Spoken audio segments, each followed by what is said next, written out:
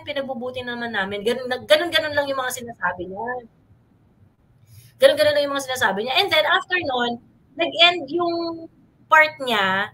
Pagkatapos, ayun na nga, tinawag niya na yung police na naka-apprehend. Ganyan. Tinawag niya na yung police na naka-apprehend. Ngayon, syempre nakakaloka, parang, tinawag niya na pagkatapos, parang na-promote pa nga yata yung yung nakahuli.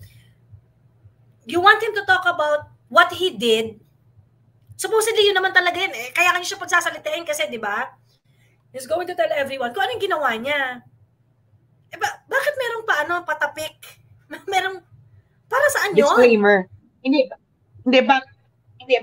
Bakit may disclaimer? Sabi niya, may operation, hindi siya pwede mag-reveal ng operational details. Tama yung isang nag-comment dito Paano operational? Incidental yung pagkakahuli.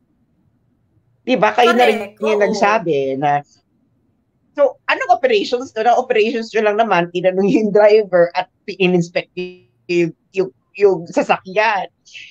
Tapos yung ano niya na yung ano niya is kasi may ginagawa, di ba sabi ng police, isasampahan namin kaso yung tao. Sinong tao yung sasampahan niyo? Una-una.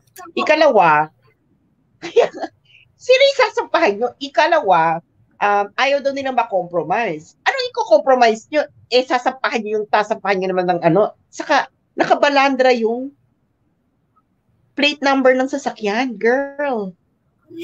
So, diba, ikatlo, hindi ko talaga alam ano yung i-compromise. Mako-compromise nyo kung sino yung kaninong delivery yan, kaninong ano. Bakla, kung ayaw mo ma-compromise yung buong operation hanggang sa paghuli, dapat hindi ka nagpa-presko ng ganyan. Dapat sinabi nyo may nasa coding 30 billion at hinahat pursuit pa kung sino yung pagdadalan. Or a more logical thing is,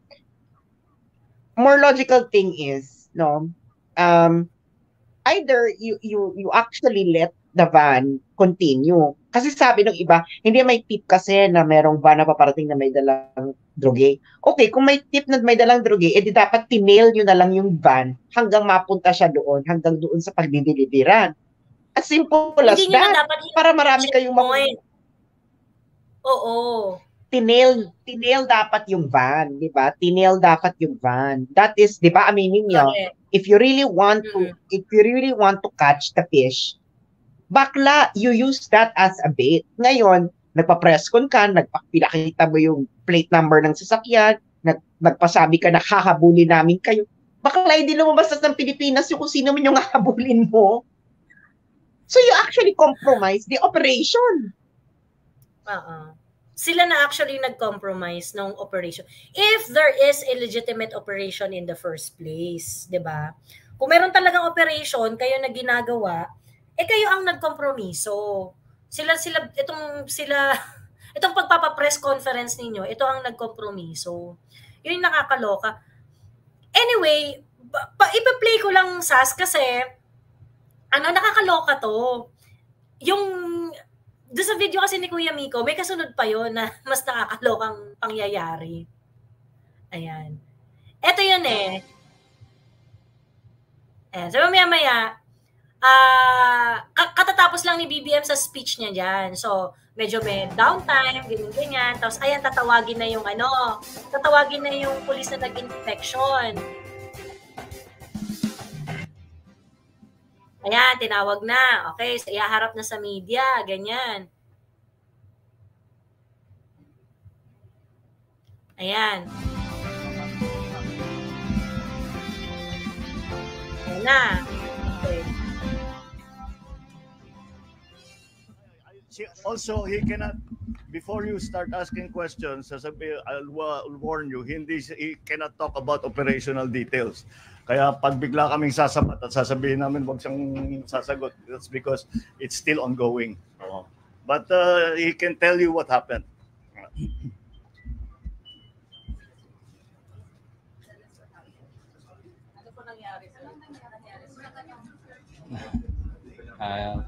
Good morning po. Paglalala ka,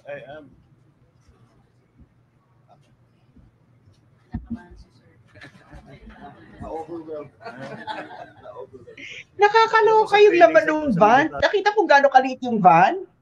Oo. So sobrang siksik niyan talaga. Kaya nga ano yan eh.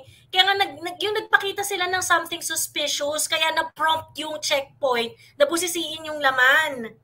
So ibig sabihin, nagpapahuli talaga yan.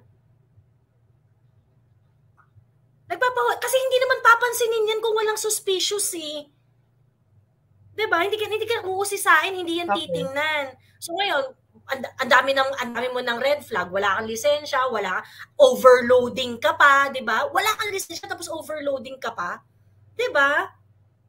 So ano yung dala mo? Nagpapahuli nga. So huli me. Huli me. Huli me. Ayan. Okay, teka lang ah. Next. Ano yan? Alam mo sa yung 2,000 kilos dun sa van, kaya naman, yung nga lang mabagal ka. Pero yung laman, hindi ko magets paano pinagkasya. Masyadong madaming laman. Yung bigat, okay, kaya ng van. Feasible yun. Pero yung volume, parang ang daming laman, tas yung van, kung yun yung van ha, parang maliit. Nawala si Sas. Teka lang. Mga inggiterang bakla, sabi ni Lola Mel.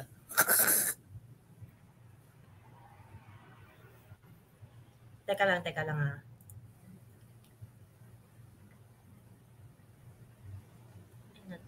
Not valid daw.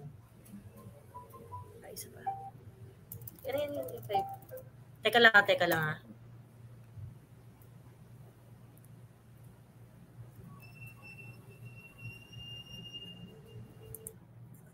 Ayan. Okay na, go. Ayun. Ano ko lang, ang tawag dito, ipe-play ko lang yung... Asa na si Sas? Teka, na-disconnect yata siya.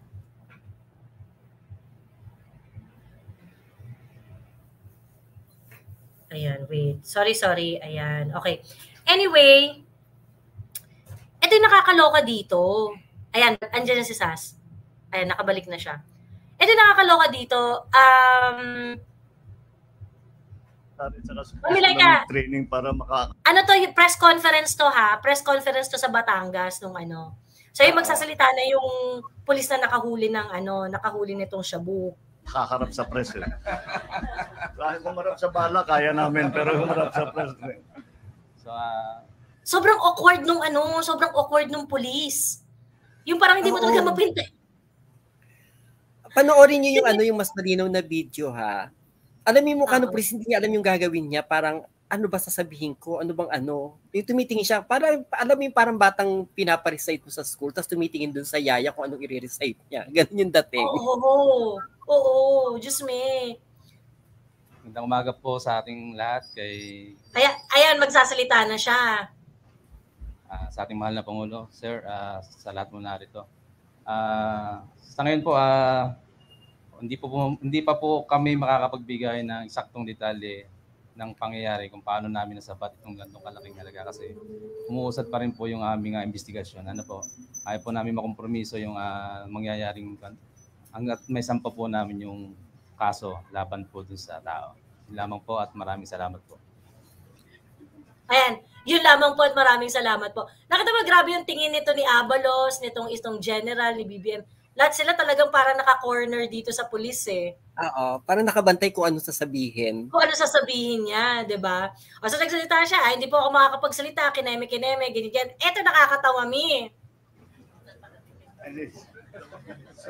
Pati yung nagtatawa na yung mga may hawak ng mic nagtatawanan. Na parang, okay, so wala ka pa nasasabihin. Ang ginagawa natin dito. Ba't tayo nag-press conference? Kasi kumbaga nagbabagang balita yan, dapat hard-hitting news yan, pero bakit naging parang comedy? Saka parang bakit secret, parang ganon. Basta may nahuli kami, secret, hindi pa namin pwedeng sabihin. Bakit ganon? Ayun yung van, Mami Laika, yan yung van, yung nasa likod. Oo. In fairness, yung bigat na 2,000 kilos, kaya niyan. Pero yung dami yung mga nasa labas na nahuli, hindi ko alam kung paano siniksik diyan. Parang sobrang siksik nun, Mi. Baka from wall to ceiling yan. Oo, tapos kung ganun kabigat, tas ganyan yung van, hindi naman siya delivery van, no? Sobrang bagal ng takbo niyan. So kung sobrang bagal ng takbo niya, mas lalong pansinin kung dadaan ng regular checkpoint. At sa Batangas po, regular talaga yung checkpoint dyan sa lugar ng Alitagtag, dyan sa may papuntang Balayan, papunta na Sugbo, crossing Balayan, yung paliko ng Balayan. Nagkalat po yung checkpoint yan. Normal yan. So parang kung magdadaan ka doon, alam mo may checkpoint, ba't ka dadaan doon? Yun. True. Ayun. So, kaya nga, nagpapahuli nga yung drug syndicate. Dati, ang drug syndicate nanlalaban. Ngayon, ang drug syndicate nagpapahuli.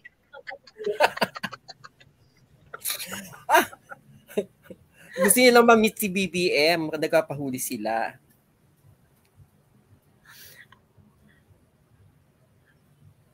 Ang pangit kasi ng internet ko eh. Pero guys, you can watch this doon sa RTVM page. Makita nyo talaga sobrang uneasy nung mukha ni Kuya. O tas ayan, binubulungan siya pa ngayon. Binubulungan pa siya ngayon before siya magsalita. Sobrang uneasy talaga niya. Ayun yung laman ng van. Paano mo pinagkasya? Oo, tapos may mga sako pa yan, Sas. Bukod yan, may mga pinakita pang sako-sako. So parang paano nagkasya doon?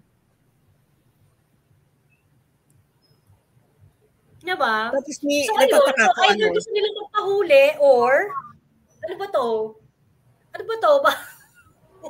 May isa pa akong maling nakikita. Oo, usually yung mga bakit wala sila? So, si BBM, sabi nila, syempre malayo. Si BBM nga nandyan bakit wala sila? So, PIDEA head. Andyan si Abalos, andyan yung parang police officer. Bakit ayaw nila magsalita? Bakit ang pinagsalita nila itong bagitong nakahuli? Usually, mga papogi ang mga yan, di ba? Pagsasalita ng konting pa yung nahuli, pero tapos magsasalita din sila yung mga big boss. Pero bakit ayaw nila magsalita? Well, kasi I think the reason why Lazo is not there is because it's not a PIDEA operation. It's just a regular checkpoint operation. Oo. It's not a PIDEA operation. Kasi checkpoint lang, talaga siya, incidental. Accidentally lang nilang nahuli yun. Hindi yun isang malawakang operasyon na we were tailing a van, ganyan. Kasi kung talagang operation to, ang gagawin nila, they will tail the van until yung van makapunta dun sa kanyang destination. And dun nila, yung buong syempre you would like to get to the bottom of this, no? Ito, nagpa-press con ka, pinakita mo na nahuli kami ganito, pinakita mo pa yung plate number ng van, sinabi mo pa na yun, sabi pa niya, kahit nasaan kayo, huhulihin namin kayo mga di ba sabi ni BBM, kahit nasa kayo sa Pilipinas, bakla pinakita mo na dyan.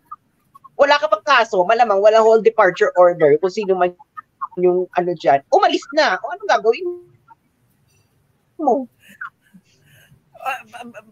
Pero nandiyan si Abalos. Bakit si Abalos dead man natatawa-tawa sa gilid? Di ba? May something bakit ayaw? Hindi, alam mo ang niyan. Ngayon lang ako nakakita ng presidente na inaabisuhan ng media na ito lang ang pwede nyo itanong. Bakla, saan ka nakakita ng ganon?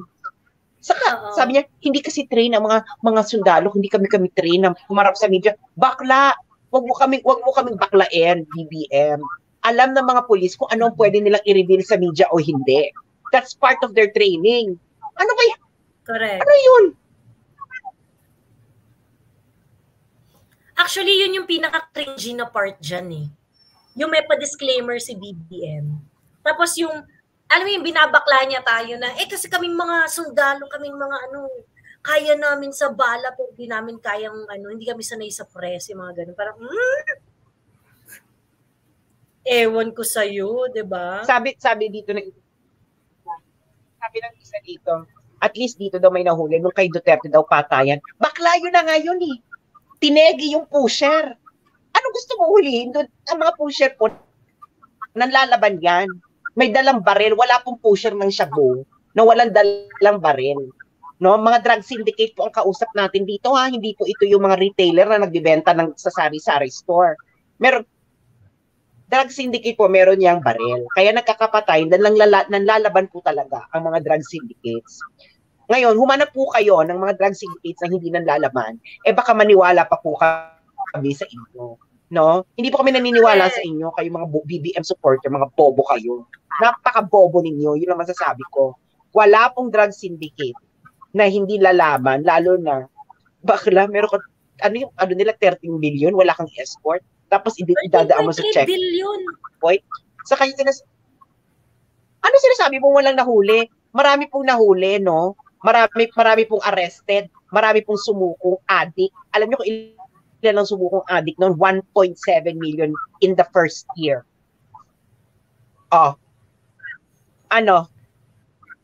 Patapatayan malamang hindi niya alam addict. Malamang hindi niya alam kasi that time nagtatago siya, kaya hindi niya nabalitaan. Diyos me. May mga, ay, simple. Huwag ka masyadong huwag ka masyadong malalaking. Sabi ni Simp, may mga napasarap pa nga ng mga mega lab. Sabi ni Simp, ano ba pinaglalaban mo, Joey? Di ka nga makapasa sa bar exam. Kung umasta ka, kala mo nag-top 1 sa bar. Ipasa mo muna bar exam nang may maniwala sa'yo, bagsak sa bar exam. Ganyan mag-isip, sabi ni Simp. Si BBM nga, hindi mapasa-pasa yung niya eh. Hindi makapagpa-drug test ngayon eh, di ba? Gusto mo ako mag-exam? Dapat magpa-drug exam din si BBM. Diyos me, magtigil ka, Simp. Ngayon, kung matapang ka, umakyat ka. Okay? Kung matapang, umakyat. Ayan ang link, Simp. Huwag pa ulit-ulit. Pinansin na yung comment mo. Huwag kang mag-spam sa comment section. Isa pang spam mo, block ka na, Simp. Hindi ka na makakapang-asar. Sige. Ito ang presidente. Oo. Ito ang presidente mo, hindi nga niya natapos yung degree niya eh. Correct. Di ba hindi niya natapos? Kaya nga certification lang yung nakakuha niya. Kasi kung ano lang yung... Oo. Hindi niya natapos kasi nga bumagsak siya. Okay? Ngayon, yung mga ganyan, yung certification niya, that is just pampalubag loob. O sige, mag-exam ka na lang ng ganitong Oo, pampalubag loob yon. Diyos ko, tigilan nyo nga ako. Ang tinake po niya na course ay PPE. Oo. Well, I give him credit for that. Natanggap siya sa PPE ng Oxford. It's a very, very difficult program to get into unless, of course, matalino ka or meron kang matinding backer. No? So, hindi niya natapos. Binagsak niya. So, pinagkuha na lang siya ng exit certificate na social studies lang ata, yung certificate in social studies, na kailangan mo lang mag-take ng ilang exams para makuha mo yung certificate na yun. Yung po ang totoo doon. Okay? And nakapasok daw siya sa Wharton, pero according to reports ng sinusuportahan yung Rappler at ng sinusuportahan yung Vera Files ngayon, na kino-quote nyo, meron po silang ni-reveal na mga documents saying na nilakad lang ang kanyang pagpasok sa Wharton. So, yun po ang mga incident. So, ito ngayon, makikita mo, bakit si BBM ay kailangan niyang manduhan tong media. is this the first time that the media will ever ask a police officer regarding things like this? Number one. Number two, is Uh, this really not part of training of police officers of what they can and cannot reveal to the media? Tigilan mm. nga ako. Sabi ni Meng Manuel, drug exam, Joey, sinungaling si kapwa beater na si Vic Rodriguez sa mga sinabi niya after ng drug test ni PBBM. Wala na kayo sa katwiran. Meng Manuel, si Attorney Vic Rodriguez po ay nananawagan ngayon na magpa-drug test si BBM. Siya mismo, yung tao na nag-present ng drug test niya noong eleksyon, noong panahon ng kampanya, ay siyang tao rin na nananawagan ngayon na magpa-drug test si BBM. Okay? So, anong problema mo, Meng? Anong wala sa katwiran? Anong At wala ang sa sinabi katwiran po yung ni Vic sinasabi Rodriguez, mo? wala po siya doon nung nagpa-drug. Ang sinabi po ni Vic Rodriguez, wala po si Vic Rodriguez nung nagpa-drug test si BBM. Hindi po siya present, hindi niya alam kung anong nangyari or kung basta ang binigay sa kanya yung resulta. At yun ang pinakita niya. Correct. Yung At po yun niya. ang ano doon. Pinashare niya kasi spokesperson ka, hindi yun na i-share mo. 'Di ba kung anong binigay sa iyo yung principal. So ganun po 'yon. Ngayon, Meng Manuel, ito lang masasabi ko, ikaw wala sa katwiran. Kasi unang-una, marami na nagsasabi na Jody Kit ito. Kasama na din si Senator Nikki Cosipeng na alam niya kasi lumaki po siya nung panahon na yon at nakikita niya itong mga to sa mga bars and etc. At it's an open secret. Sabi niya nga na ito ay mga Jody Kid. Di ba? Ikalawa, o ano naman ngayon, kung sabihin na natin valid yung 2021 drug test. Ano bang klaseng drug test yung kinuha? Urine test? Alam niyo ba kung gaano lang katagal tumatagal sa urine ang pulburon? 3 days. 3 days lang. Wala na yan sa system mo, hindi na matitrace sa urine. Ngayon, kung hair follicle, pwede pa yan tumagal ng 90 days. So, anong tinik na test? Is it urine or hair follicle? Kasi kung urine, well, pwede namang, okay, mag-ano ako ngayong araw na to, and then after 3 days, doon ako magpapatest. Okay? So, kaya kayong mga Vovong BBM supporters, bago kayo magdadakdak dito, dapat marami kayong balang facts and scientific explanations. True. Ayun. Alam niyo, mapapaniwalain naman kami, basta reasonable kayo. 'Di ba? Kung reasonable explanation mo, sige, tingnan natin, 'di ba? Pwede naman pero, yun eh. Bakit nandiyan si BBM? Alam mo, itong dramang to, bukod sa, halimbawa, kunwari, accomplishment to, na, nakasaano kami ng ganito kalaking droga, tapos walang namatay, zero casualty. Parang, sige, driver lang naman kasi nandiyan, tapos hindi pa nanlaban. Pero ito, tingin ko pang negate dun sa Kasi di ba nandiyan si BBM, tapos this is about drugs, na nakahuli siya ng ganito kalaki, para manigate naman yung chismis sa kanya about drugs din. So, more on optics. Yeah. Paano naman kasi hindi magiging bloody? Wala namang dalang armas yung driver. Actually, baka nga naawak sa driver, baka hindi niya alam yan eh. Kasi di ba parang, bakit ka dadaan, kung alam mo yan, bakit ka dadaan sa checkpoint? Alam mong regular checkpoint, alam mong mahuhuli ka. Pagkas wala pa siyang lisensya. So, wala pa siyang lisensya, baka mamaya kung ano-ano lang yung driver niya, utusan lang eh. Diba? Okay. Actually, Mami Laika, gusto kong susugin yung tanong mo na sinabi mo na bakit siya nandun? Bakit nagpunta si BBM dun sa lugar kung saan nahuli yung yung 13.3 billion worth ng shabu. And I think ito na yung yung politicking aspect ng storya. Of course, it is a PR. Obvious that BBM wanted to to do a head-on collision with PRRD. nagsimula na siya doon sa secret agreement Sinimula niya na yung mga kaputahan niya doon sa secret agreement. So, talagang gusto niyang bagdain na talaga ng ulo sa ulo si PRRD. Ngayon, dito, ang focus ng kanyang press conference, as sinasabi niya is that, eto, ang dami kong nahuli, pero walang namatay. Unlike the previous administration, ganyan-ganyan. Meron talaga siyang mga ganong direct comparisons. May mga ganon si BBM dito.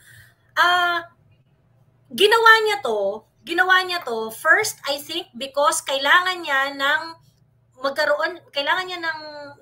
way to present to kailangan niya ng ebidensya, kailangan niya ng istorya na meron siyang achievement. At doon sa achievement na yon, na mas magaling siya kay PRRD. Yun naman ang gusto niyang ma-achieve, di ba? Bakit ganun yung balita? Di ba parang dapat hard-hitting news to kasi ang laking presyo, ang laking amount ng droga ang nakuha. Pero ang banat, parang nakahuli kami na ganito kalaki, zero casualty, parang bakit ganun? Masyadong politika yung balita. Masyadong politika yung mga buka ng bibig ni BBM. Instead na nahuli namin to, dapat malaman kung saan nanggaling, kung saan papunta, kung sino yung mga taong involved, dapat mambisiyan. Di ba dapat ganun yung balita? Pero ang balita, nakahuli kami, mas magaling kami kay PRRD. Parang, ano to, pagalingan? Nakakadiri. Actually, Mami Laika, sa ganitong eksena, dapat, ang Senate, magpapaimbestiga. Dapat patawag nila yung driver. Di ba katulad nung dati, naalala mo yung sa may Bureau of Customs sa Shabu, na inilink pa nila kay Pulong Duterte. Tapos pinaupo pa nga doon si Pulong Duterte. Diba? Pinigilan ba yun ng tatay? Hindi. Sabi pa nga ni Duterte, kung involved yung anak ko, patayin nyo. Diba sabi niya? Sabi niya, ganon. Sabi ni Duterte, diba? Kung involved yan si Pulong, edi patayin nyo. Sabi niya, ngayon, nakakarinig ka pa kay BBM na pag ang kamag-anak ko involved sa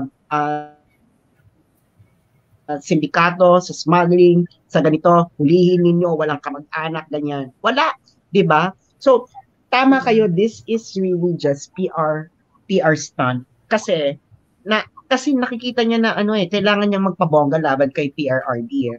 Kasi the last press conference of PRRD fetched 1.2 million views in just 2 days.